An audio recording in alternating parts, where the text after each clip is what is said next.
What the fuck is going on? I just got off work. I smell like shit. I'm gonna fucking play and say I don't, because I do. But, what the fuck going on, man? What the fuck is going on? I've been wanting to record a pod for so long, man. I love to talk. You already know that. And things have been going pretty well, man. Pulled ourselves out the rut. We were in a rut. We were freaking out past few weeks, but here we are. We're chilling. What else is new? It was fucking 70 degrees yesterday. And let me move this a little bit closer. There we go. That's beautiful. It was 70 degrees yesterday, and it's fucking 30 degrees outside. What the fuck are we doing, Iowa? Like, you can't pick a fucking consistent temperature, or like go from 70 to like 55 or something. You gotta drop a whole fucking 40 degrees. Like, come on. Let's see what we're at here. Yep, 40 fucking degrees, 43 to be exact. So it was like 73 when I checked yesterday. How crazy is that? But I didn't know what I was gonna record a pod about. But then one of our neighbors in the apartment gave me this book that I should read. And let me fucking tell you, bro, I got 40 minutes left in the book. I'd be a liar if I said I finished it. I'm about to finish it either today or tomorrow. But the concept in this book is fucking insane, bro. And okay, let's just dive right in. It's called Unwind, all right? And the concept of the story is that there was this war that went on, pro-life versus not anti-life. Obviously, they're not anti-life, they're pro-choice. I'm pro-choice. I'm not anti-life. All right, we'll calm down. All right. But anyway, so basically what's going on in the political climate right now, they predicted, I'm sure it was going on then, but not to the extent that it is in 2024. Like, that's a hot topic, abortion. But that's not the point of the story, is that they had this war over pro-choice, pro-life, right? And then I'm pretty sure this is set in the future, right? And in this future, there's a thing called Unwind. Unwind is basically an abortion for motherfuckers that are 13 to fucking 18 years old, bro. It's insane. Parents can sign the contract. They can send their kids off to these places. They used to call them something.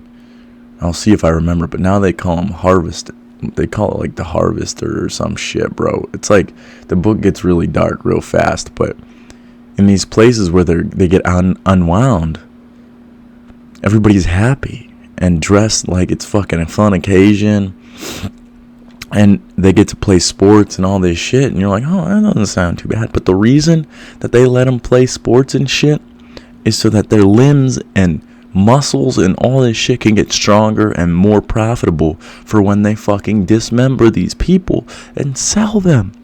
Bro, okay, so let's just rewind here. So parents sign a piece of paper saying they want to put their kid in this situation, right? Whether it be because they don't have money or they don't have whatever it may be. Sometimes it's from stalking, which in the book it's stalking is when you leave a child on somebody's doorstep and you're like, oh, that's real in real life, right? But in this book, it's illegal as long as the parent does not get caught in the process of leaving that child. Then it's 100% legal and that child becomes theirs by law. It's insane. So whether it be through that method or they have their own children and they can't support all of them or whatever it may be, you can choose to have your kid unwound. And what this is selling the child basically for their body parts, bro. It's like somebody needs a heart, then the heart's going to go to the person that needs it. Somebody needs a bone, this bone's going to go to and it's insane. They go all the way down to everything, bro. Like, at the end of the story, where I was at a little bit ago when I was at work, there was a guy named Roland, and he was fucking getting unwound. they described the process of how it was going down. And they numb the entire body and suck all the blood out. And then they start from the lower half and work their way up to the brain until you're completely gone. And what's crazy about this is the fact that people are still conscious when it happens to them. Not just when it's happening, but after the fact. Because there's this guy named Cy, and he got pieces of a brain because... Why did he get pieces of a brain? I think he got hit by a vehicle or something. Just go read the fucking book. I'm going to describe it as best I can, but it's too much in that book for me to describe the whole thing. All I want to describe was the concept. If you want them fucking dig deep in the details, you got to go read the book yourself, and I highly recommend it. But besides the fact, this guy's getting dismembered, and he's just talking to this nurse, and this nurse is acting like a therapist, right? And the whole time he's getting dismembered, he doesn't feel it.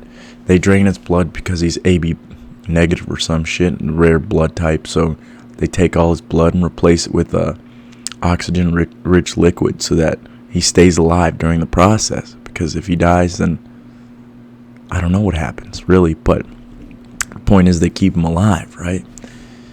And they call it a chop shop, bro. Like it's a fucking car. It's insane. It's insane. I was like fucking flabbergasted the entire time I was listening to this book. But besides the point, Cy was in an accident of some sort, right? And he needed brain pieces, right? Pieces of his brain. And he was at 150 IQ before this happened. And then he was at 130 after the fact. And he had somebody else's brain, basically, brain tissue and pieces of a brain in his own.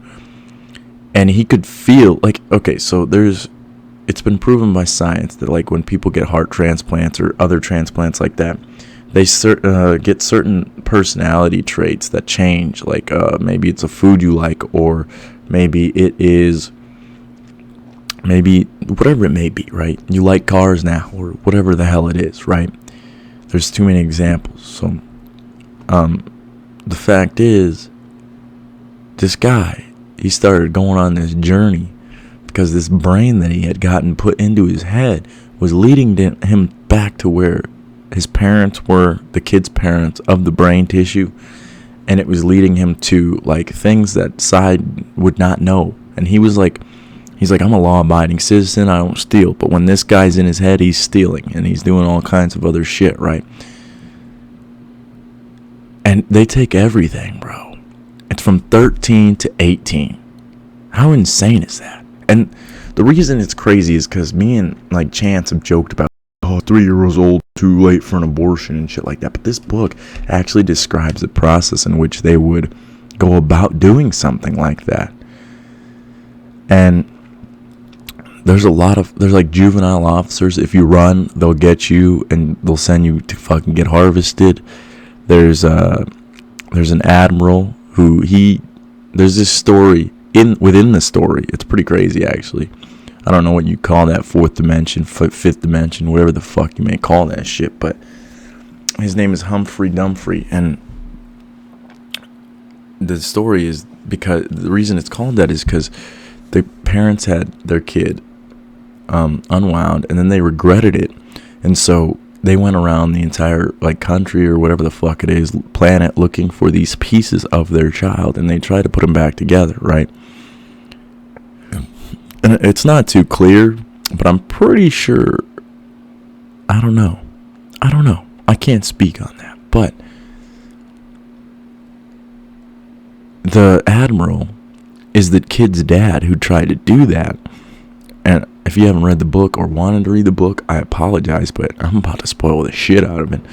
So this admiral's helping unwind kids who run away and try to escape and try to stay alive. They go to this place called the graveyard, right? Because it's a plane graveyard. And they basically set up this utopia there for people that were about to be unwound and got out of it. And it's because until you're 18, you're going to get unwound. It's insane. And it's all like a profit-driven thing, too. That's why I was made the point to mention that they not force them, but they have them work out and do all this shit to strengthen their body and strengthen their mind and do whatever the fuck they need to do to make more money. It's insane. It is an absolutely insane concept. Because the state of the world we're in right now, what's to stop that from happening, bro? Especially in a place like China. Bro, organ trafficking, all that shit's already a thing. You could watch Trafficked by Mariana Van Zeller. We've talked about this before.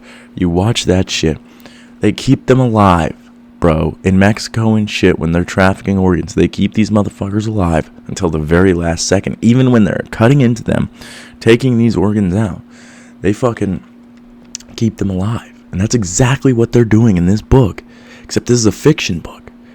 But it's starting to look a little scary, if you know what I'm saying, because we're starting to get to a certain point, man, where it's like,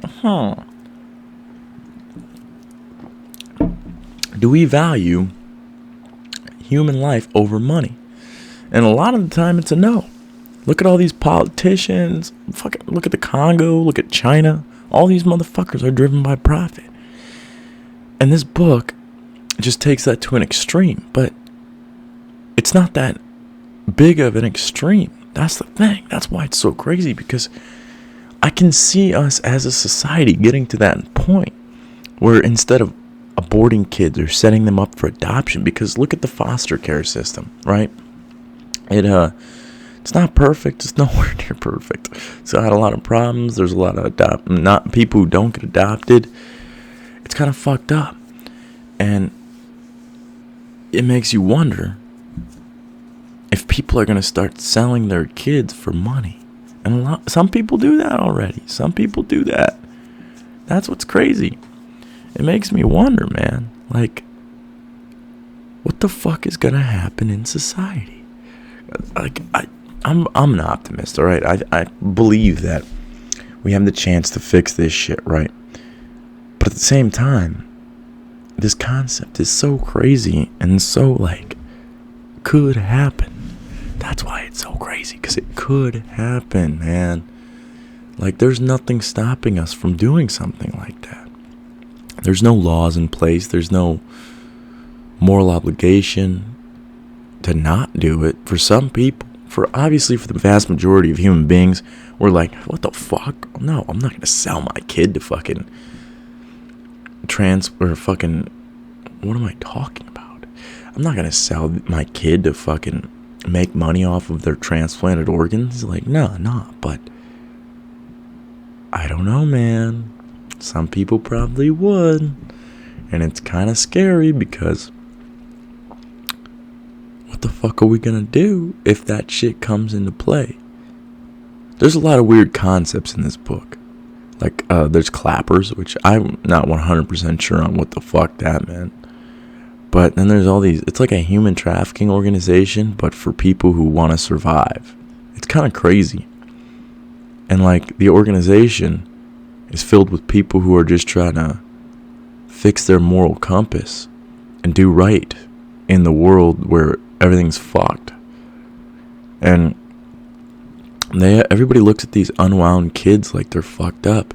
And that's usually what leads them being unwound, is that, oh, maybe they were problematic kids, or like they like to shoplift, or they like to get into fights, or they had terrible anger.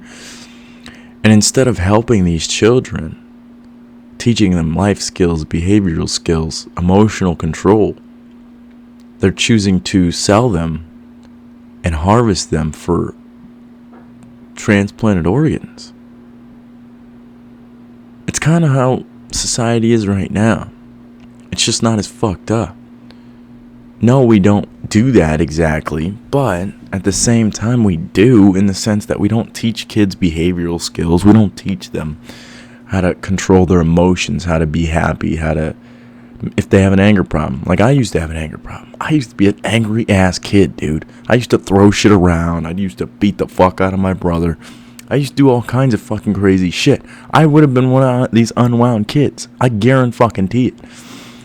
But I'm not, because we don't have that shit in place. But if we did, I definitely would have fucking been dead by now. But they don't call it dying. That's what's crazy, because they think it's better than dying.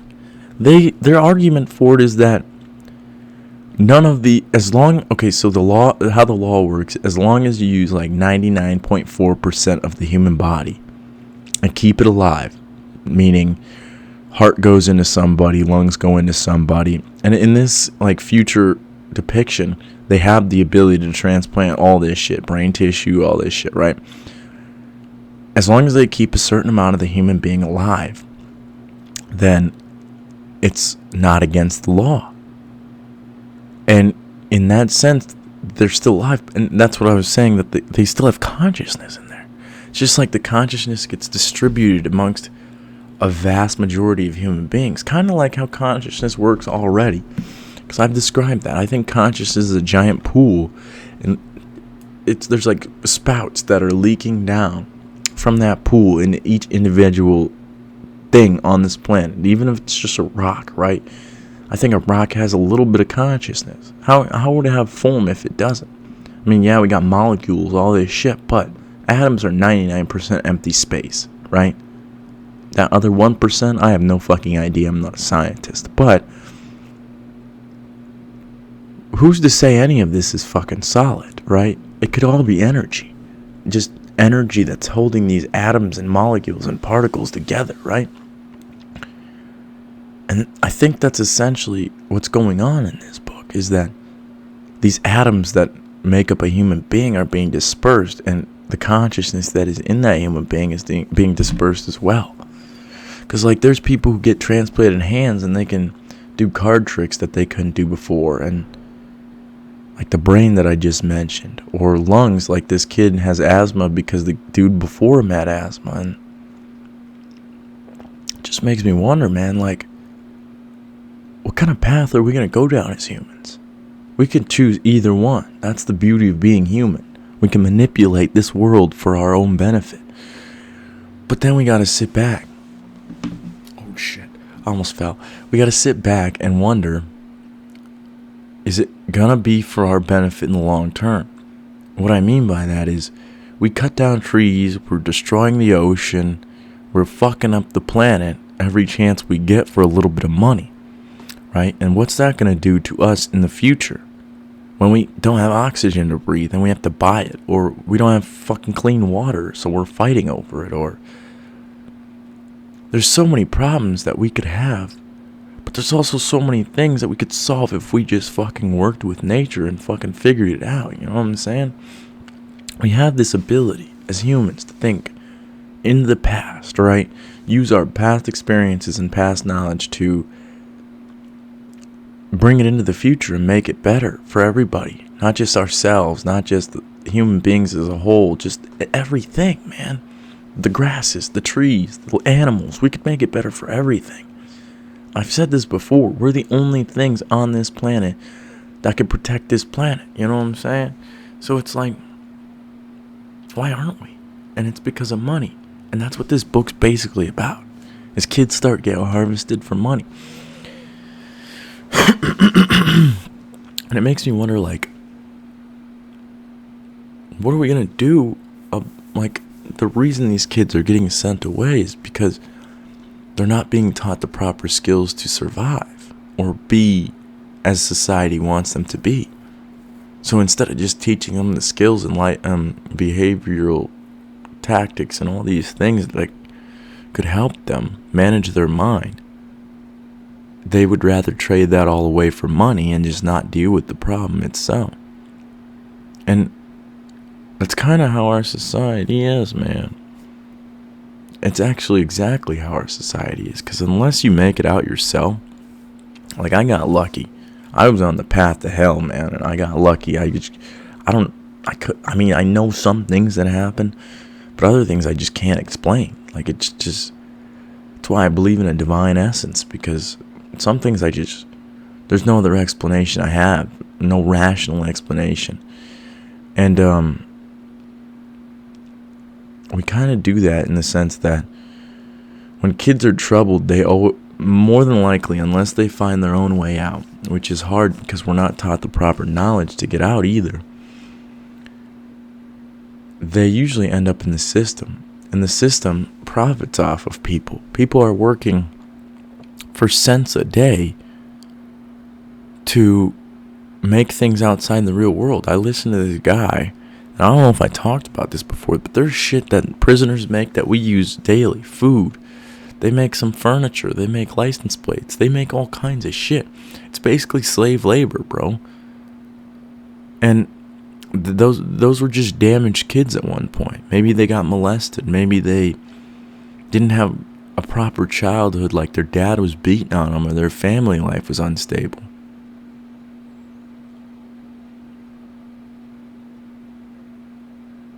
I thought that fan was going to fuck everything up. I know exactly what's making that noise. Hold up.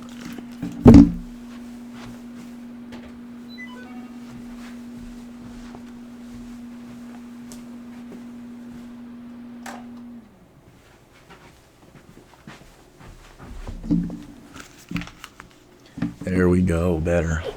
Can't hear shit back there now. It's all quiet. What the fuck was I talking about now? Oh yeah, we trade kids into the system already.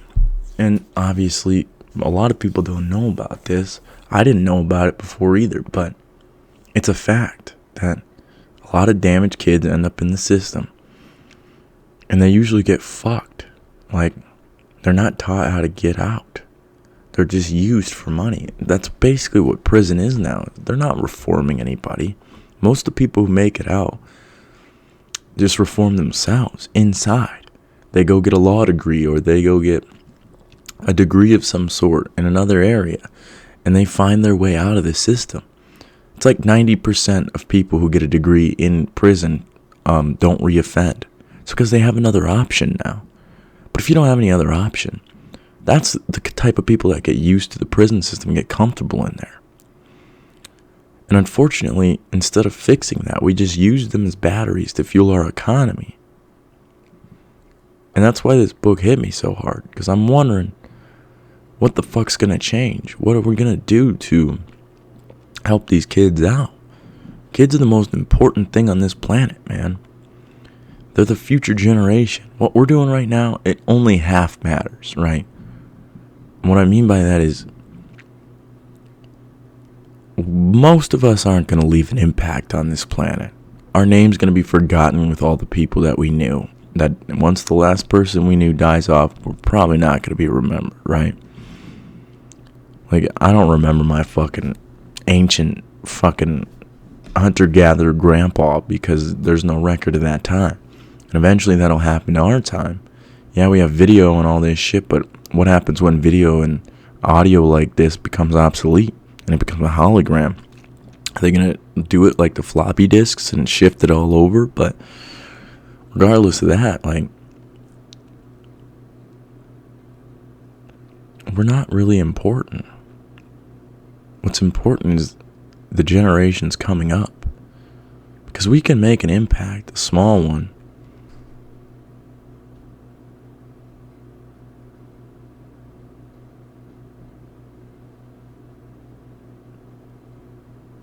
I thought I heard something. I had to get quiet for a second. We can make a small impact, but we can't really make that big of an impact by ourselves. It takes a team of people to do anything in this world. Like Winnebago, for example. It's not just me welding there. No, we got fucking people making metal parts. And those parts come up to a bunch of welders, and we all weld them into these specific parts that they need. Then it all goes down to the line. And then it fucking gets assembled down there. Then it goes to another building. Gets assembled over there. Then it goes to another building. It just keeps getting bounced around from building to building. Hundreds of humans doing one complex task. That's why I said we're like bees. Because we're building a hive. We just don't realize we're building a hive. You know what I'm saying? And that's what I want to do with, like, the generations. Like, what our parents gave us, it was great. But now we can improve on that.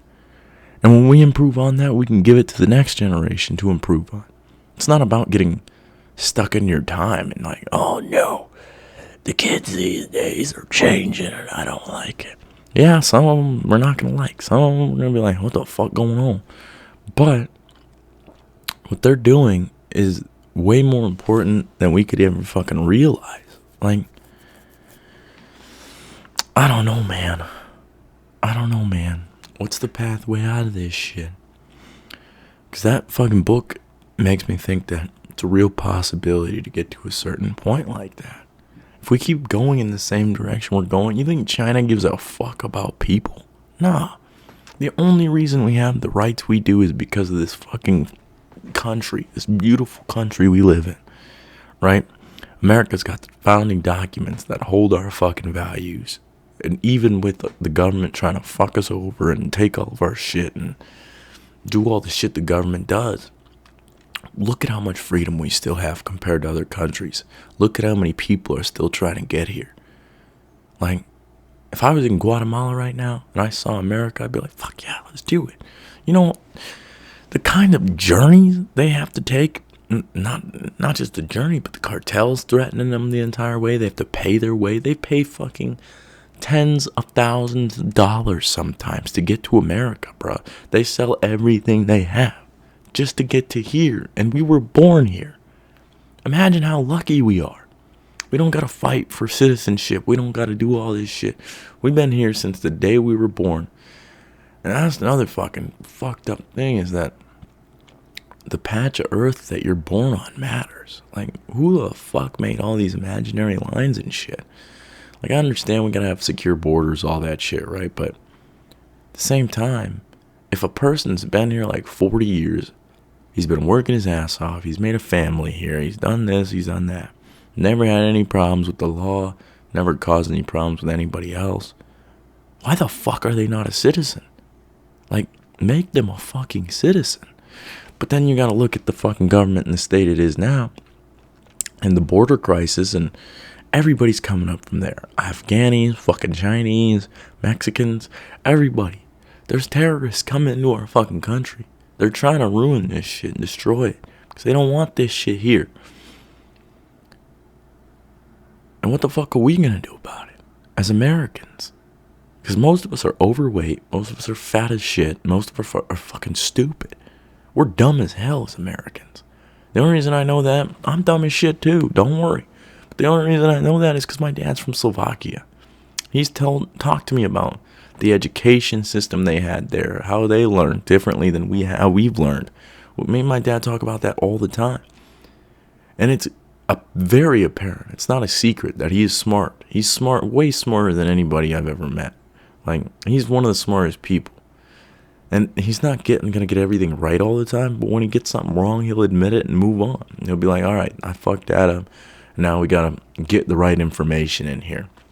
That's critical thinking.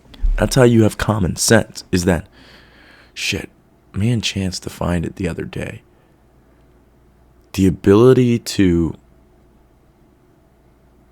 accumulate knowledge to make calculated decisions. Yeah. The ability to accumulate knowledge to make calculated decisions. That's common sense, right? You accumulate knowledge in your brain, and then you make decisions based off that knowledge. But a lot of people don't even know how to accumulate the knowledge. Like, you can tell when you talk to somebody, you're like, what the fuck is going on, dude? It's a level 2 conversation. Me and Chance talk about it all the time. It's just, I don't know how to fix this society. That's kind of why I broke down like a few weeks ago. It wasn't the phone. It wasn't me getting arrested. It wasn't none of that shit. It was the simple fact that all this shit has the same ties. It all comes down to money and power and greed and jealousy and all these stupid ass human emotions that we have. The emotions we've had since we were fucking hunter-gatherers going across the goddamn forest, right? And yes, at one point, all these senses helped us survive, right? And we wouldn't have them if they didn't help us survive. And they helped us get to this point.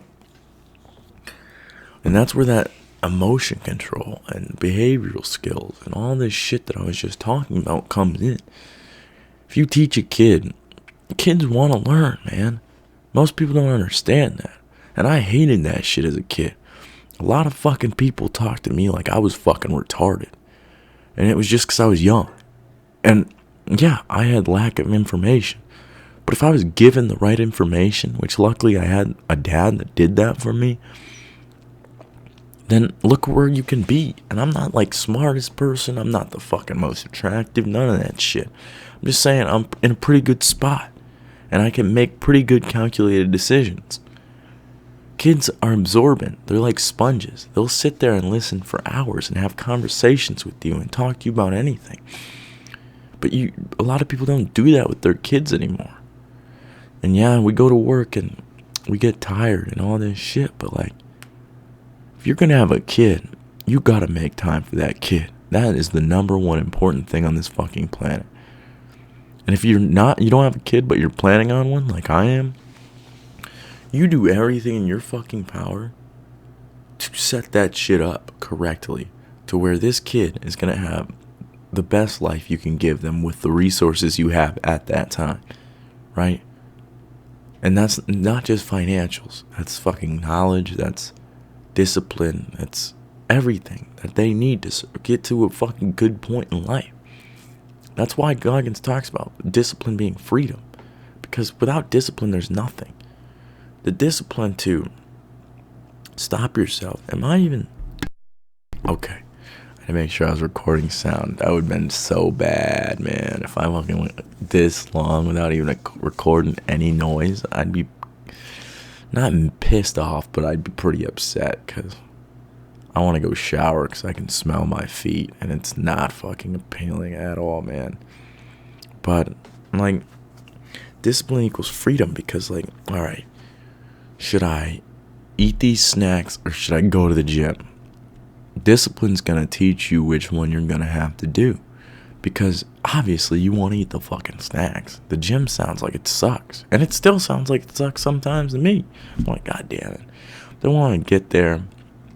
Yeah, sometimes it's hard. But when I get done, every time I get done, and this is across the board, every time I get done, I feel better. And that's what we need to do.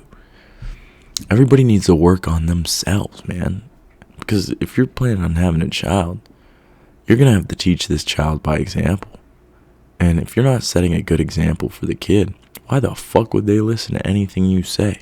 That's why kids are so rebellious and naughty and all this shit. Because parents are like, do what I say, not what I do. Well, what the fuck's that going to do for the kid, man?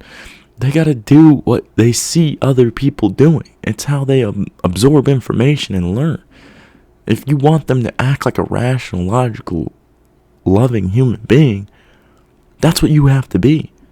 And most people aren't. Most people are fucking assholes or dicks, and then they're like, why is my kid throwing a temper tantrum in the store? Well, it's probably because your kid seen you throw a fucking temper tantrum in the store one time and thought it was okay.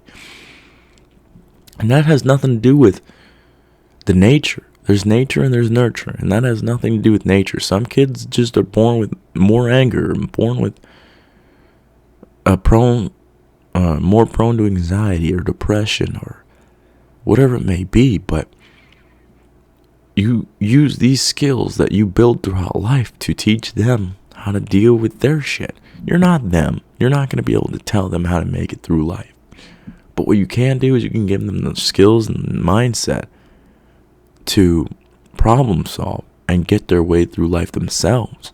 Because that's the only way to learn, man. You got to figure this shit out yourself. Somebody can show you 100 million times, but until you do it yourself, you have no guarantee that you can even do it. You're going to be like, oh, I saw somebody do it. But then you go and do it yourself, and you could fuck it up somewhere. I've had that plenty of times, man. I think I know what the fuck I'm doing, and I don't. I thought I knew what the fuck I was doing this whole time. And look, I'm still in a spot. I'm in a better spot than I was. I am not as sad as I was. I'm not as unstable as I was. I'm going to say that. Like, I'm not some hot shot, but I'm sitting in a pretty good spot right now. And I forgot my main point. it's all gone, boy. It's all gone. You gotta structure your life to make your kid's life better. Because your kid's not an extension of you. Yeah, it came from your fucking loins, but it has its own mind. It has its own way of thinking. It has its own, I say it because I don't know if it's a male or female. It's not a goddamn helicopter, though, I can tell you that. But regardless of the fact, they have their own way of thinking and way of being. And you can't force them to act like you in every sense of the manner because they're not you. Yeah, a lot of people fucking mistake that. What's crazy about that now that we're saying is that most of the time, I'm just going to go out on a limb and say all the time, it's only dudes naming their children, my ear's itchy, naming their children after themselves. There's no females that are juniors, really. And that shows how, like, power hungry and possessive guys are to keep their legacy moving. It's like Jerry Jr. Oh, shit. I just named a guy from Winnebago. He doesn't watch this shit. He's a goofball. But, like, there's a lot of juniors out there, and people, like, expect their kid to fucking carry on their legacy. Like, you fucking sat on your ass for 40 fucking years and ate fudge rounds and went to a shitty job that you hated, and you want your kid to live on this legacy? What the fuck are you talking about, dude? It's like, nah. This kid needs to make their own path, or else they're gonna end up fucking 700 pounds on the couch like you are. Like, what are you talking about? It just doesn't make sense to me, bro. Like, why the fuck are people so money driven? I understand it to an extent because I used to be money driven, but I thought everybody grows out of that shit. Like, it's not important. It's a piece of fucking paper. There's no paper around me, but okay, let's say China, whoever owns US dollar, right? They sell their dollar. We'll go bankrupt immediately. The reasoning behind that is because Nixon took us off the gold standard. If there was gold backing our dollar, it'd still be worth something. But because there's nothing backing it, we just print it all willy-nilly. It's not worth anything. It's paper. And one day it's going to come crumbling down. That's why society looks the way it does. It's not ending. Maybe what we used to know it as is ending, but society's not going to end. We always find our way around shit. Humans are resilient. We adapt. We figure it out. But do we want to figure it out for the better or for the worse? Because of the direction we're going. See, there's that optimism again. Because we got Neuralink, and I just heard that it got implanted into a person's brain. He can use his mouse with his cursor on the screen of a computer with his brain, bro. So, like, you got shit like that, but then you got people in the Congo mining for the cobalt to make these devices. Like, two sides of the same fucking coin. And I'm always trying to wonder, like, what the fuck do we do besides being nice, improving ourselves, improving the next generation, giving them the tools and skills they need to fucking make it through life as best as possible? That's why I like podcasts, because I watch people and listen to people. Not only do I accumulate knowledge, I accumulate experience that isn't my own. So now I know how to live a life in a different way or in a better way than I am now. Like, that's why I started doing this shit. I'm not here to fucking be a saint. I'm not here to even blow up. I'm not here to get big. Would it be nice? Sure. But at some certain point, the numbers would become meaningless anyway. I'm just here to, like, wake people the fuck up. People don't use their brain anymore. It's like, bruh, think about this shit. Even if you're at rock bottom, who the fuck you going to ask for help? It's not the goddamn money. You're not going to go pray to a money god. You may pray to whatever god you fucking believe in. But then it comes right back to your family, your friends, people who are beside you and help you through those hard times. That's what's really important. Those are the people that are going to get you to the next level. Not this fucking piece of paper. We're all chasing this imaginary dragon. This materialistic tendency in humans to always want new things. Oh, the iPhone 15 sucks. I want the 16 now. No.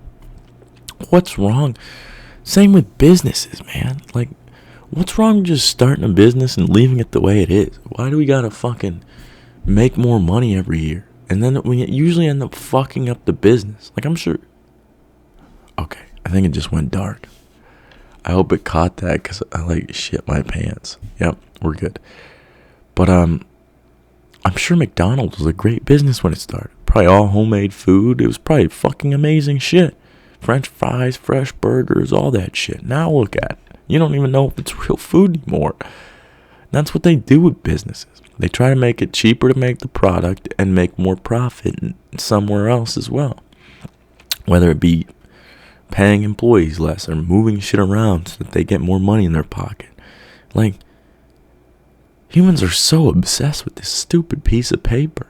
If we showed it to our ancestors like a hunter-gatherer 100 years ago, they'd be like, what the fuck is this? Well, 100 years ago is a little... There's a US dollar, I'm sure. But we go back like, let's say 400 years. This piece of paper is nothing. It is literally a piece of fancy paper with a guy on it. They wouldn't even know who the president was on it. They'd be like, who the fuck is this guy? How did he get his face on this piece of paper? They wouldn't give a shit. They wouldn't be like, oh, this is worth something, bro. No, one day this is going to be worth something. No, it's never worth anything. We just attach a value to it. And that's why we think it's worth something. But it's not. Like gold, it's worth something because there's only a certain amount of gold on the planet. And to get more gold, you'd have to leave the planet. But you don't have to do that with paper. There's countless amounts of trees, and if we ran out of trees, which, God, please don't let us run out of trees. We're already cutting into the Amazon being retarded, but we got hemp. Hemp is a great fucking paper. It's a great plastic. It's a great oil to burn in candles. It is great for clothing. Hemp is like a crazy plant. It's an insane plant. It can do a lot of things. Henry Ford made a hemp car. It's one of the things that got me on the journey of wanting to start a farm. But the problem is you can't fucking grow it in America. We need to start with our bills and our laws. First, alright, you want to know how? We're going to end this thing with Cody's fucking plan to fix the United States of America. Completely unthought through. And I don't have all the knowledge, so it's probably wrong. But here's what we got to do, alright? Get all those old-ass motherfuckers that are power-hungry and greedy out of the fucking office. Senate, Congress, all that shit. Fuck all them. Get them out. Make them retire. Be like, dude, you're 80 years old. Get the fuck out of here. Go home. Then you fill it with fucking open-minded, intelligent individuals. We have plenty in America. Just the general population has become pretty dumbed down because of the government. We want them to take care of us. We want Mr. Big Daddy government to come and fucking save us all the time instead of doing it ourselves. It was supposed to be for the people, by the people. Now there's politicians in there, and they're not people. They're living a completely different life than we live. They don't go and work like at a blue-collar job or at a fucking retail store or none of that shit. They're running for office trying to make money off of people the entire time. That's how they run their campaigns. They have to get fucking donations, right? So get these people the fuck out of here. Why do we even have politicians? Why is that a form of fucking career? Like, why the fuck can't we just be like, oh, this guy from Colorado, he's been working in the fucking mines for 50 years. Let's see what he's got to say. Put him in fucking Congress. Maybe he hasn't been researching the fucking government, but do you really need to? Like, the government's supposed to be shit that the general population needs. Laws are supposed to protect us. All of this shit is for us. So why the fuck don't we have normal people in there? Get normal people in that motherfucker. Not just normal people, but young fucking people, like 30, 40 years old, not these 80-year-old fucking bags of dust that we got in there now, right? Get money.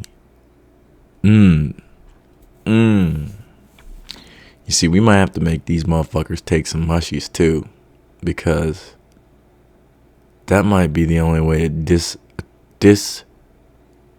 disengage them from the pursuit of money. I mean, some people maybe not. Maybe some people just are born that way, or they learn through experience, but it certainly help. It wouldn't hurt. But we got to disengage from money, right? Then we got to reform the laws, reform the prison system, reform the education system. And it's going to cost some money. It's going to cost some money to clean up what we've done, clean up the mess we made. It's going to take some time, 50 to 100 years probably. But that's why it's a multi-generational plan. Because not one man's going to do a goddamn thing. Not by himself. So,